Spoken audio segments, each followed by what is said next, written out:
សត្វលោកកើតមកមិនទៀងជួនរាំងហើយភ្លៀងជួនថ្ងៃហើយយប់មើលវល់ស្លាប់មករួងមិនចែងឈរឈប់ជីវិតចំពុកតែរឿងទុកខាគួរឲ្យអនិច្ចាវាសនានៃមនុស្សកាយសាហាវហុំទឹកក្តីមេត្តា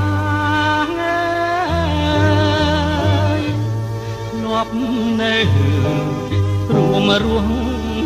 រីករាយនឹងគ្នាថ្ងៃនេះប្អូនលាចាងលោកនាងហើយគួរឲ្យអនាគជឿខ្លោចអរ៉ាអូនអាយវាសនា